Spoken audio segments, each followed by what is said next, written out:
And I'm recording this and it'll be posted on YouTube after class.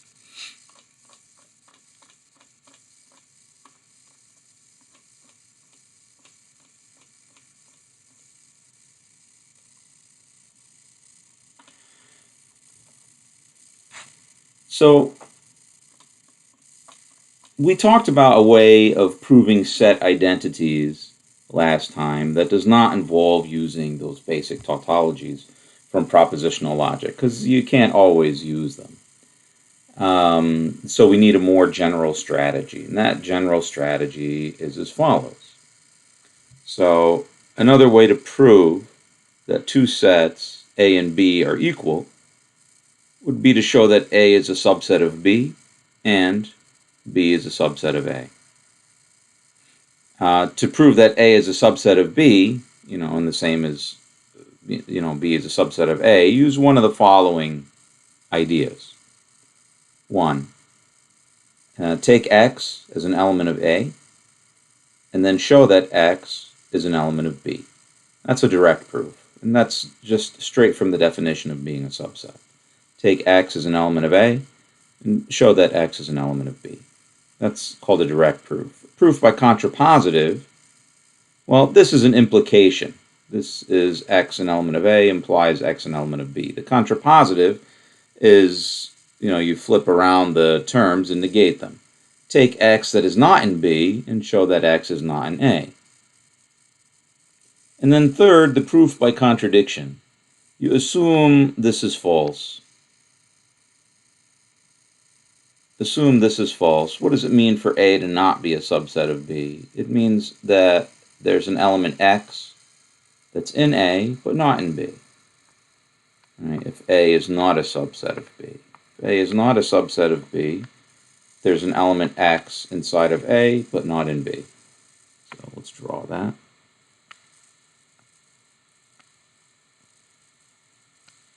So here's A, here's B, here's X. And then show that there's something wrong with that. You reach some sort of contradiction. All right. And then let's use this idea to again prove the following. So we proved this using tautologies from propositional logic translated into the language of set theory. But then we did another proof of this last time, where we use this technique, show that A is a subset of B, this is a subset of that, and then this is a subset of that. So we did the proof for the one direction and the proof for containment in the other direction. Let's try another one like that.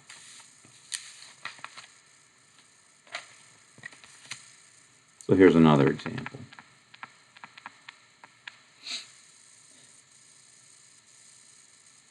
Well, let me give you a definition beforehand. Two sets A and B are disjoint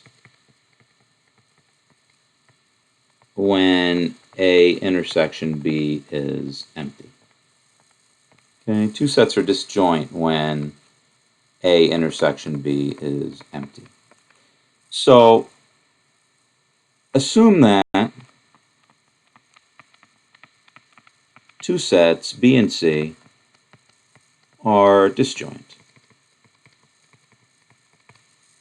So we're going to assume that B and C are disjoint, and then show that the following identity is true, that B minus A union C is equal to B minus A.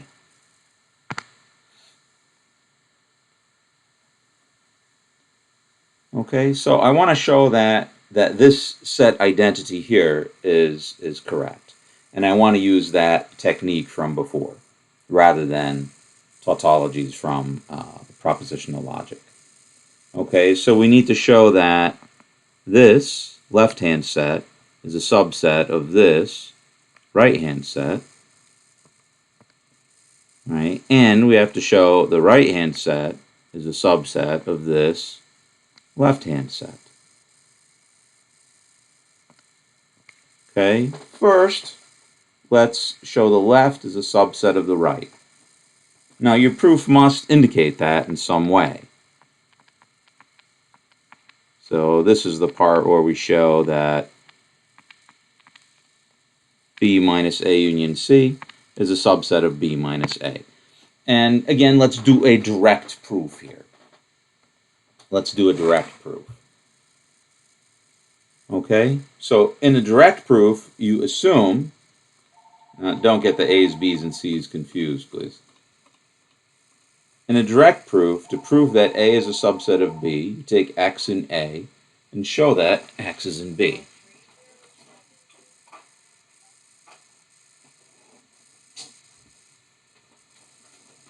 Take X in A, show that X is in B.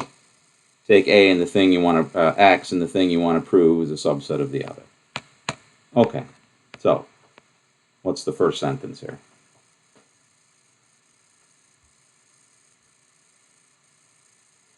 What's the first sentence of the proof here? This is a subset of that. Let X be an element in B minus A union C. Yes. Period. All right. All proofs start like that. Okay, that's the first sentence of this type of proof. Okay. If it's not there, it's not right. Unless it's somehow crystal clear and from some other way of saying it. But I don't think there is another way to say it. Okay, so what does this mean?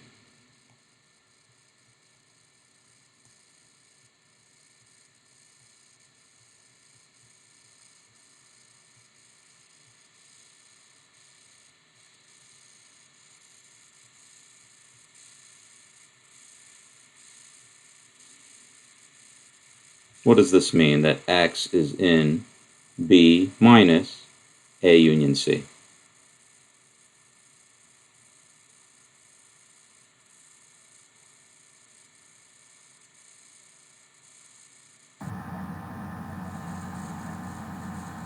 X is in B but not A or C. Thus, X is an element of B, but X is not an element of A union C. X is not an element of A union C. So how do we say X is not an element of A union C?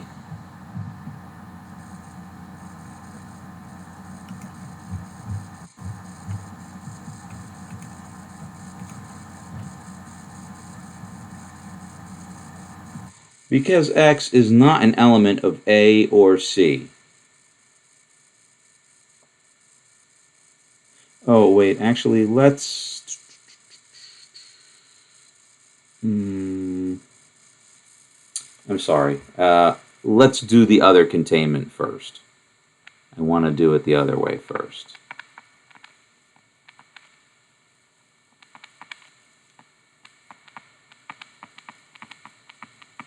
Okay, let's do that. Show that B minus A is a subset of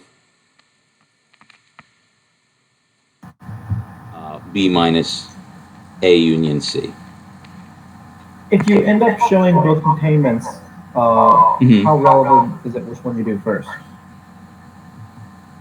The reason I want to do it this way first is because I want to do the direct proof first. And then the second part I want to do by contradiction. There's no particular reason to do it other than that because of, just for instructional reasons here. Okay, so this means, or therefore, or hence, or thus, or whatever, X is an element of B and X is not an element of A. Or X is an element of B and X is not an element of A. By assumption,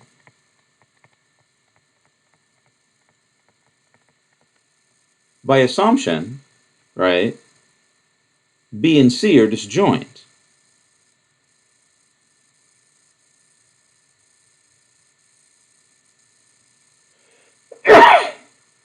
By assumption, B intersect C is empty. Therefore, what?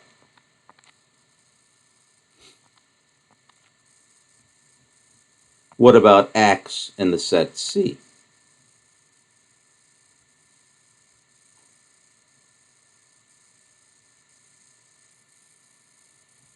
Right? We know that X is an element of B. We start by assuming that X is an element of B. All right. The assumption, the overall assumption that's going on in here, okay, is that B and C are disjoint. We already know that X is in B. But B and C have nothing in common. So what is the relationship of the element X with the set C?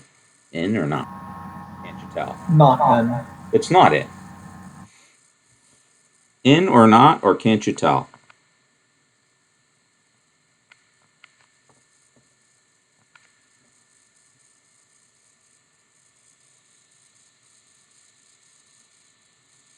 Assume that B and C are disjoint. Okay. What does that mean? That means it means that like everything that's in B can't be in C and vice versa. right. B intersect C is empty. So if you've got something that's in B, it's definitely not in C. Right? For example, like what's disjoint? You know, the set of people in my house is disjoint from the set of people in your house. So if we're talking about someone in my house, well, that person is not in your house. Right? They're disjoint. There's no overlap. So let X be in B minus A. This means X is in B and X is not in A. Okay, focus on the X in B for a moment. By assumption, B and C are disjoint. Therefore, X can't be in C. So, X is an element of B, and X is not an element of A, and X is not an element of C. Now, use De Morgan's law on this.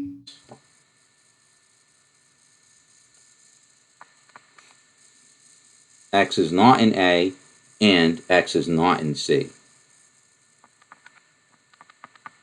Use De Morgan's law on that. And what do you get?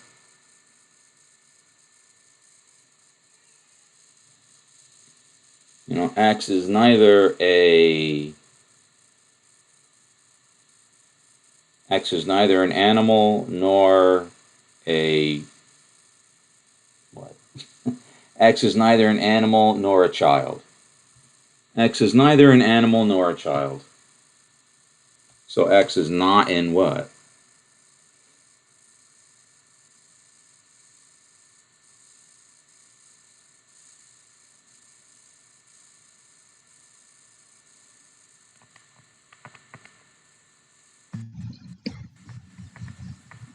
A naught and C naught. Not an A or C. Yeah. A naught and C naught is logically equivalent to A or C naught. Right? But what does that mean? That means X is not in. So X is not in is in B, and X is not in A, and X is not in C. So this means X is in B, and X is not in what? Oh, I'm sorry, I shouldn't have erased that. Actually.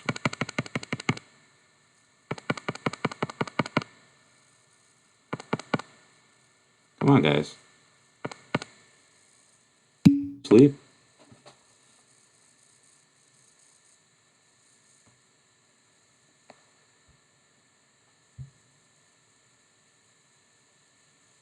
Yeah, it's recording. I'm using this. OBS Studios. OBS Studios, that's like the favorite of Twitch users, so I'm going for my internet cred, you know? So I seem cool. Now there's another reason for it.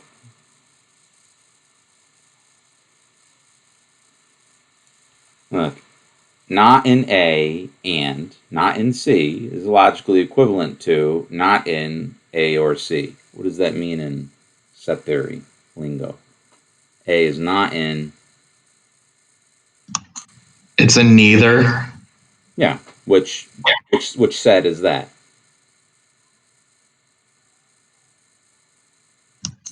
Complement. What set does this represent? Complement of what? What's the or mean in set theory? The or means the union. Right.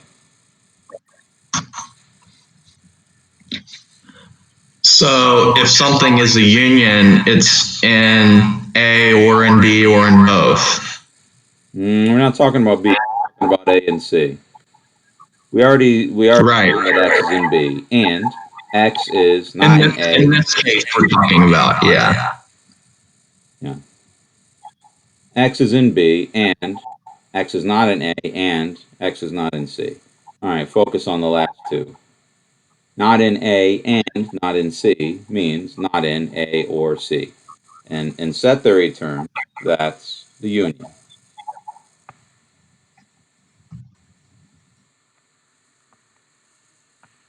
A union C.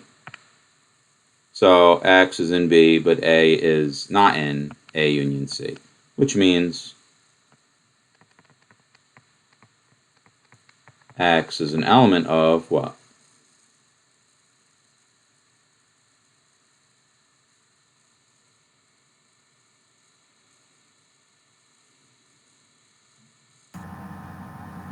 B minus A union C. Yeah. All right. That's what we wanted, right? We assumed X was in B minus A, and we found that X is in B minus A union C. So that's the end of that part of the proof. Now we want to do the other way around.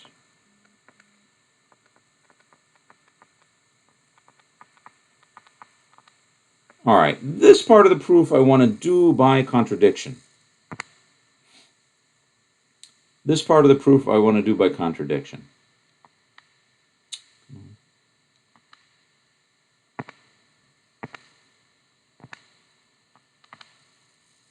Okay, the contradiction proof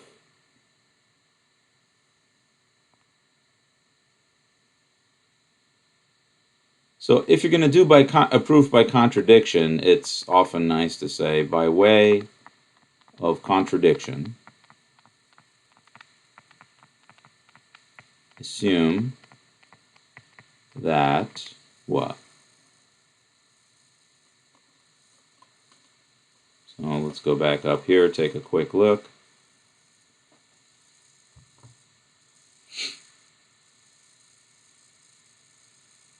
All right, the proof by contradiction says take an element X such that X is in, the contained set, but not in the larger set.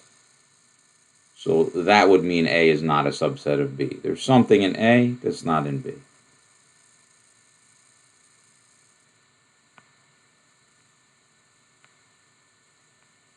Okay, so by way of contradiction, assume what in this case? X is an element of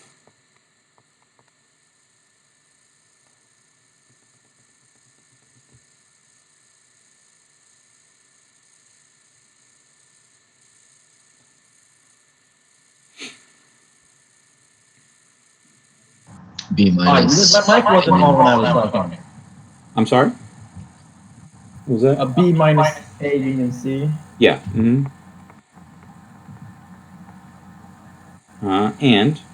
And and not B minus A. okay. All right.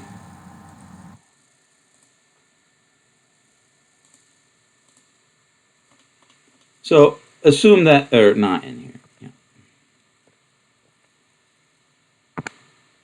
So now at this point, what we need to do is argue towards some sort of contradiction. Find something wrong with that.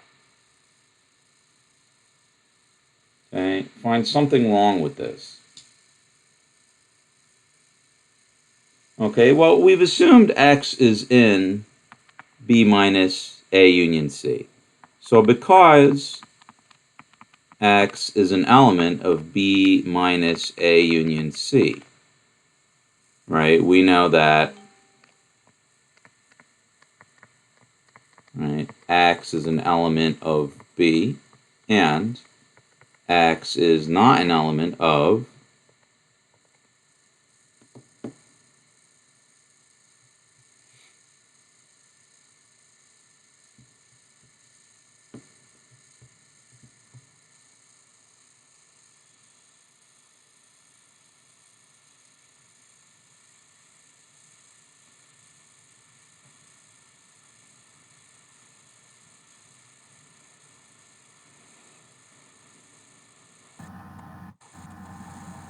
A union C.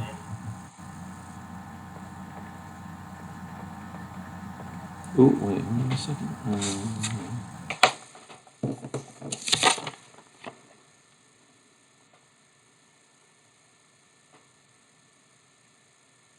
Okay. That is, okay, what did we do last time when we reconstructed this? Let's deconstruct it. All right, X is in B and X is not in A or C. That is, X is an element of B, and so now do De Morgan's the other way around. X is not in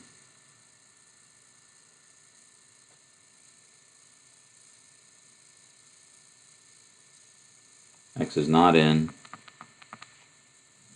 X is not in A, and X is not in C. right. X is not in A, and X is not in C. Okay, because X is not in B minus A,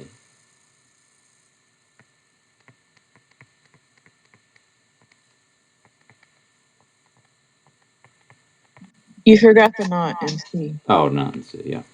Because X is not in B minus A,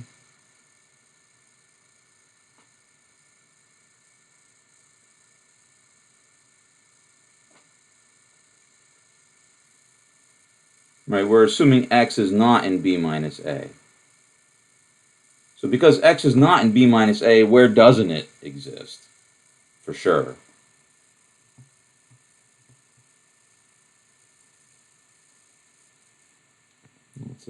Let's do it. However, because X is not in B minus A, we It must be in A. well, no, what do we know for sure? X is not in B minus A. B minus A, right, B minus A, for example, contains everything in B minus A is actually in what's that?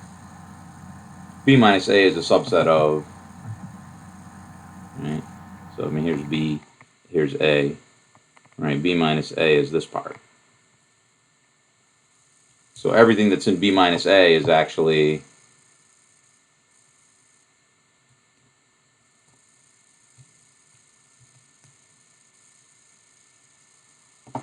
everything in B minus A is actually in what's that?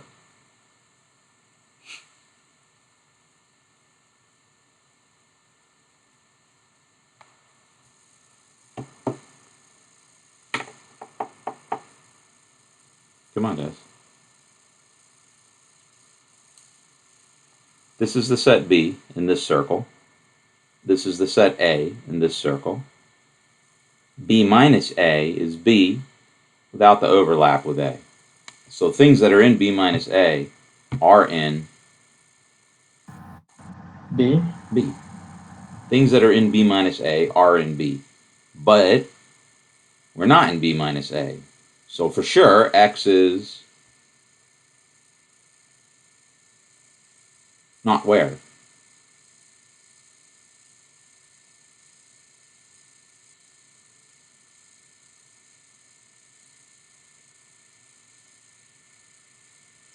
In B. Not in B. B minus A is a subset of B. Okay, but X is not in B minus A. Or I'm sorry. No, that's not quite right, because it could be here.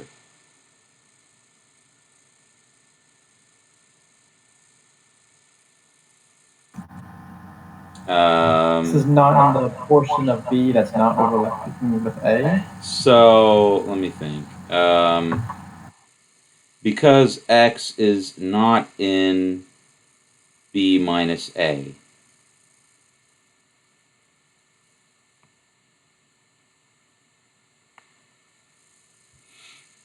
Because X is not in B minus A,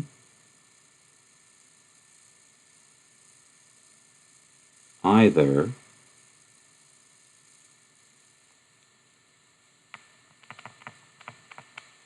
so here's B, and here's A.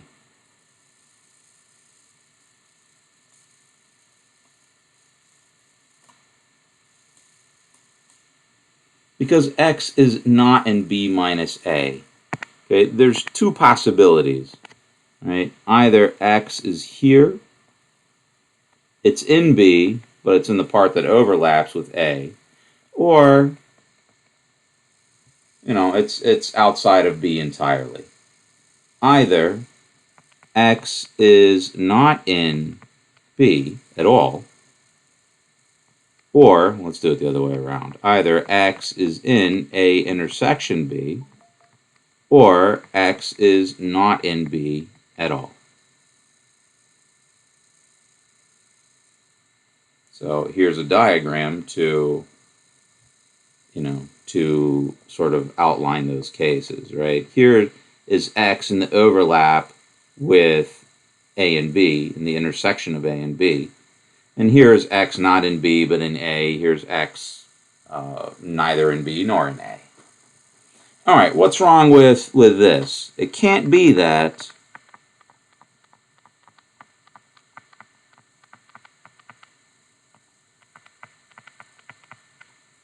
because why? It cannot be that X is in the intersection of A with B, because why? What do we know about X?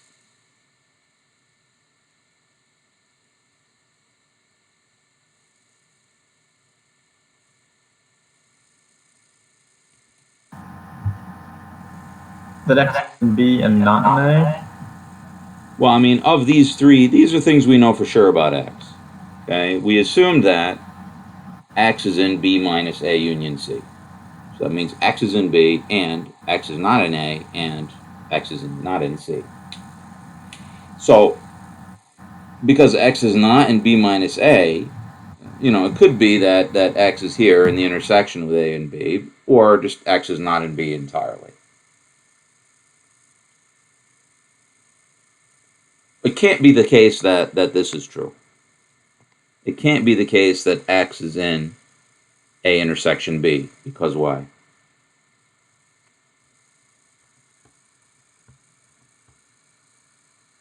X is not in A. Because X is not in A.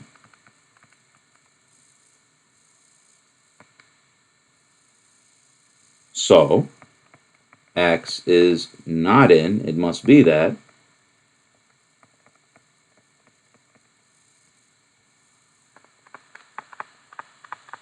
X is not in B.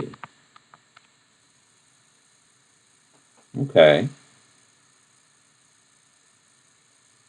Well, because X is not in B, right, What's wrong with that?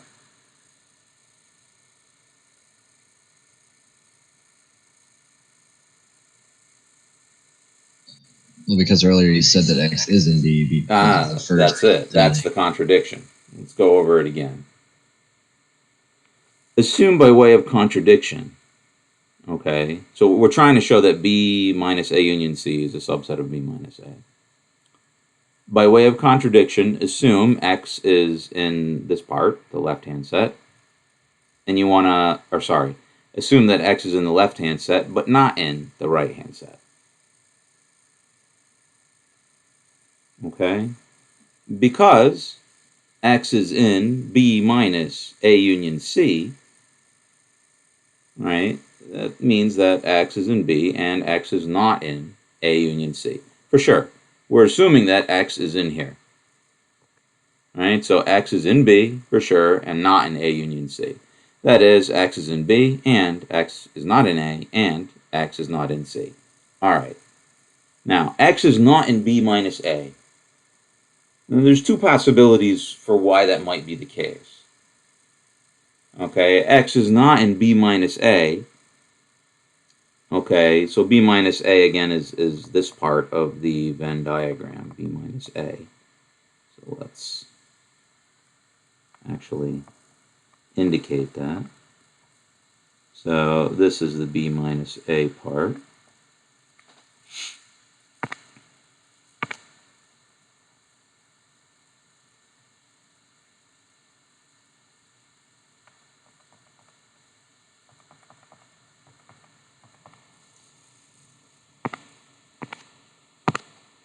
So that's B minus A. Well, if it's not in B minus A, it could be here.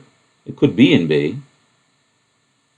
Right? It could be in B. But that's in the intersection with A because it got taken away. Or it may not be in B entirely. Okay. So actually, maybe we should have did this one first. That's fine. Either X is in A intersection B or X is not in B. It cannot be that X is in A intersection B because of X is not in A.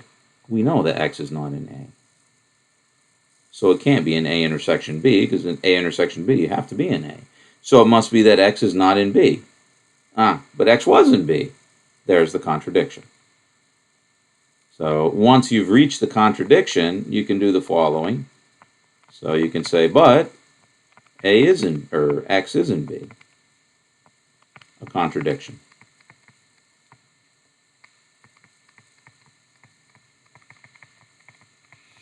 Period. Well, you don't have to say that. You could just say a contradiction once you reach a contradiction. But we'll leave it in. Right.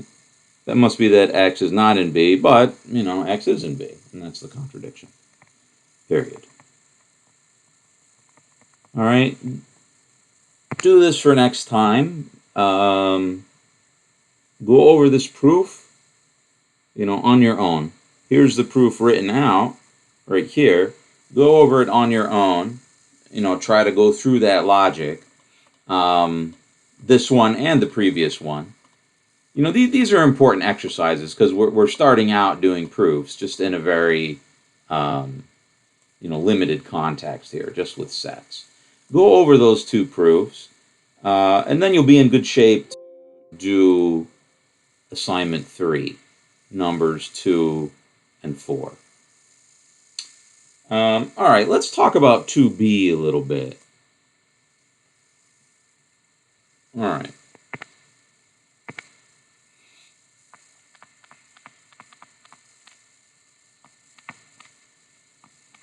On assignment number 3.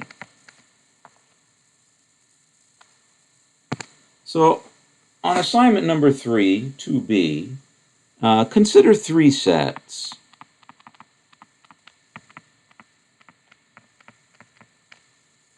A, B, C. The Venn diagram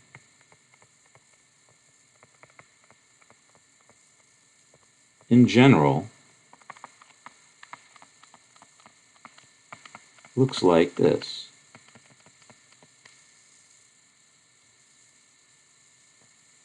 So here's a circle for A.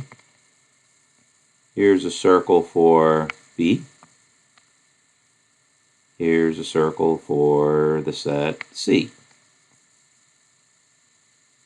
All right, fine, good enough. So in general, these sets can intersect. A and C can intersect. B and C can intersect. And A and B can intersect. A should have parts of it that are neither in B nor C, so on and so forth. And here's the intersection of all three sets. How many regions are there in this Venn diagram?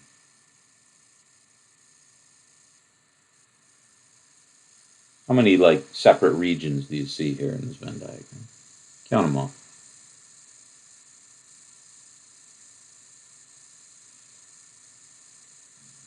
Will there be 8? Sorry? Sorry. I said, wouldn't there be 8? Well, there's 8. Does everyone see 8? Maybe you see 7. Don't forget the one outside. All three sets, right? There's 1, 2, 3, 4, 5, 6, 7, 8.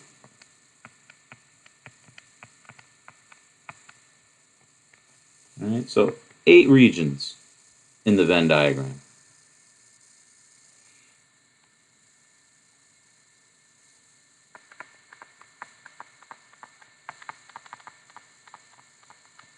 Indicates or shows 8 disjoint regions corresponding to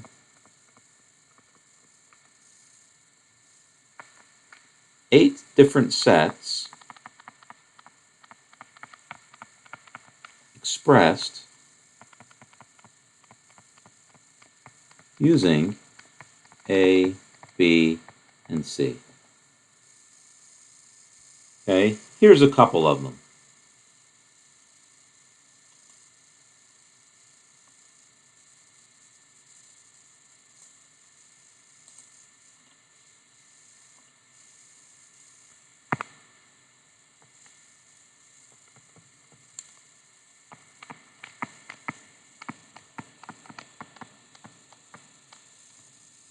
Well, actually, I'll leave it to you to think about what they are. Oh no, I'll put them on the diagram.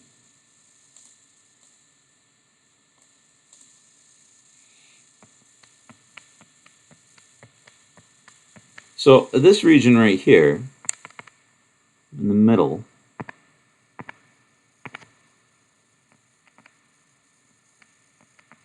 is A intersect B intersect C. So that's everything in A. That's everything that's in the overlap of A, B, and C. So elements in A and in B and in C, right? So to be in here, you got to mean like X is in A and X is in B and X is in C. Now, what's the deal with an element in a set? An element either is in the set or not in the set. So for 3 different sets, if I make 3 different choices for an element, in or out, so in or out for A, in or out for B, in or out for C, how many different possibilities is that for all 3? Right? I mean, if I flip coin 3 times, how many outcomes are there?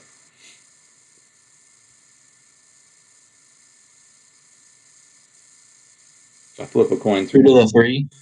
What's that? 2 to the 3. 2 to the 3. There's 8. Right? So there's 8 possibilities with 3 different sets, either in the set or not in the set.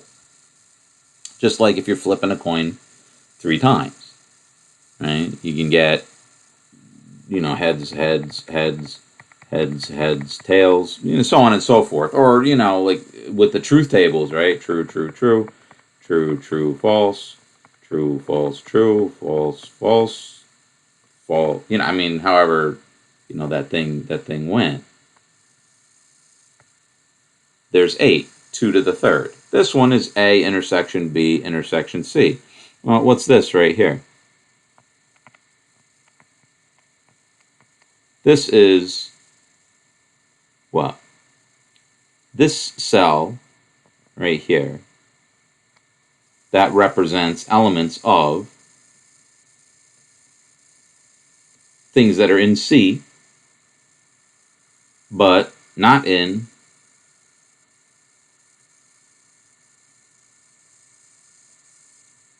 where? Why are we so quiet, guys?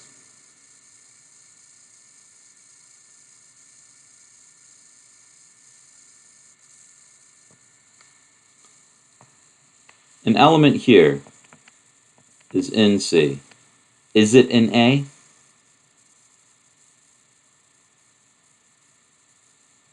Is the element in A? No. No, it's not. Is it in B? No. It's a B or within this circle. So no, it's in C, but it's not in B, and it's not in A. So how do I write that as an intersection of three sets?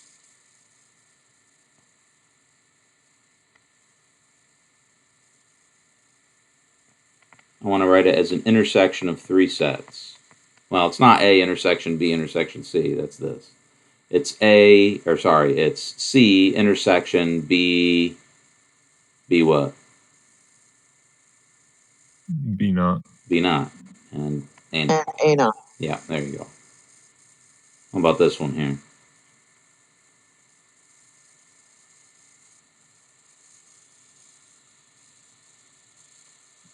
A naught union B and union C. Intersection C. Yeah. Mm-hmm.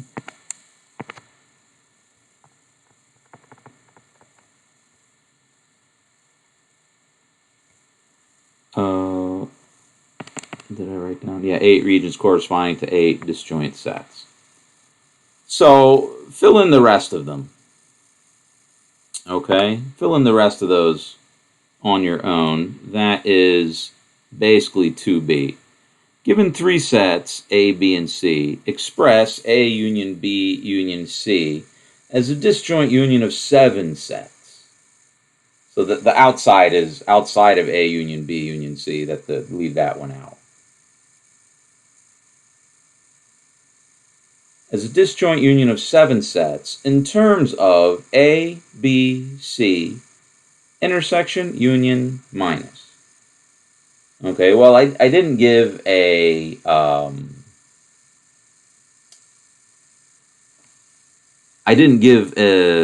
complementation as one of the operations. So let's transform those to like something using complementation. Right, so this one is just A intersection B intersection C. What's this set equal to? So say this set without complementation.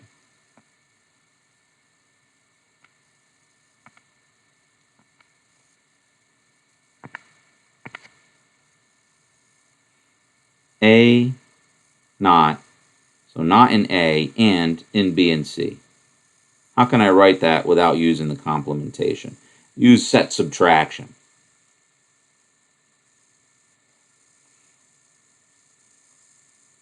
How can I write this expression with set subtraction? B and C minus A? B and C minus A, yeah. That's equal to B and C. Make sure you put parentheses there. Minus A. How about this one? This is in C and not in A and not in B. So that's C minus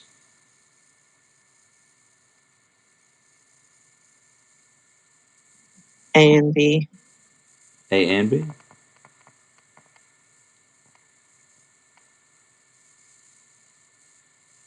C minus A and B, that's like C minus this.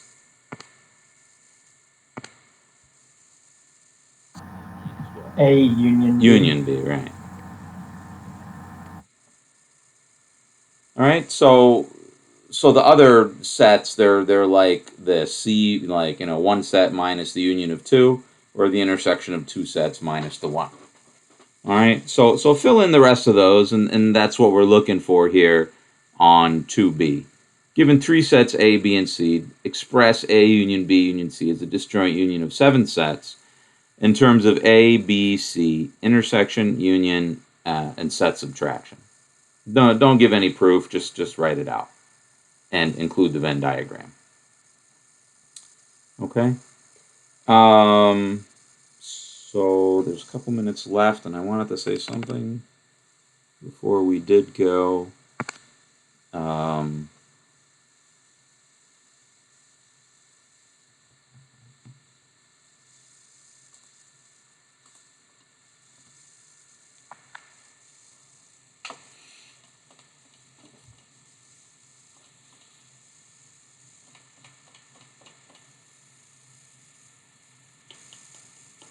There's something, forgetting something I wanted to tell you. Well, this needs more time. Okay, that's so we've gone over everything that's going into these assignments. Okay, and we need to go over Cartesian product. Yeah, let's do that in the last couple minutes here. So Cartesian product.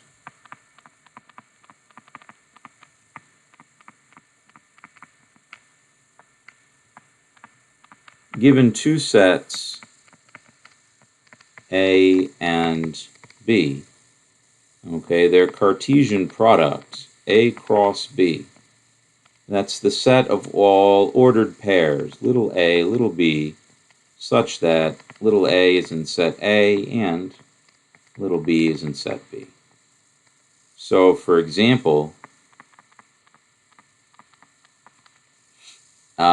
let's say A is equal to 1, 2, 3, and B is equal to 3, 5. Right, then A cross B is the set, and the elements of the Cartesian product are very specific. They are like these round parentheses pairs. 2, 3, 2, 5, 3, 3, 3, 5. B cross A is similar, but not the same.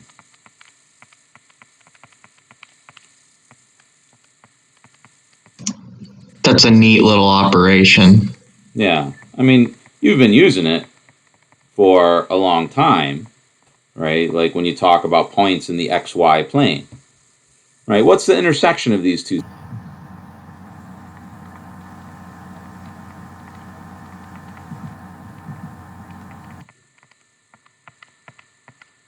What's the intersection of these two sets? 3, 3. Just 3, 3. Normally it's empty.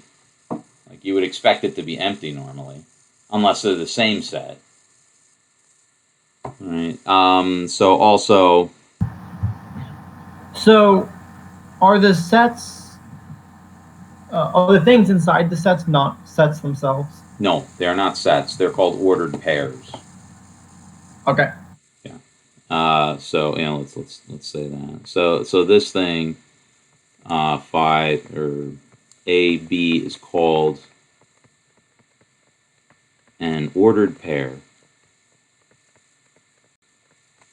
Ordered pair meaning it's a pair whose order matters. A came first, B came second. If you turn it around, B comes first, A comes second, it's different. It's an ordered pair. So, for example, AB is not equal to, well, A and B might be equal. 3, 5 is not equal to 5, 3.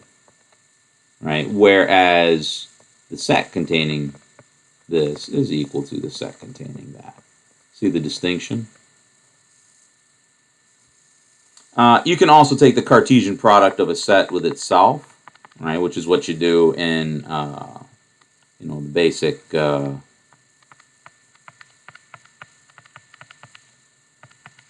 5, 5, 3, 5, 5. In the basic analytic geometry that you've been doing since 5th grade, 4th grade, or 6th grade, or whatnot. Okay, in the two-dimensional plane, you take the cross product of the real numbers, or the Cartesian product of the real numbers with itself. Okay, so that's the last set operation, and that's part of this assignment here. You're given 3 sets, and they're asking for the Cartesian product of a couple of them down here. Okay. All right, guys, that's all for today. So email me with any concerns, and we'll see you on Friday, okay? And make sure you do those problems, those proofs that we were doing. Do them again on your own, so you can sort of get used to the ideas that are going into that.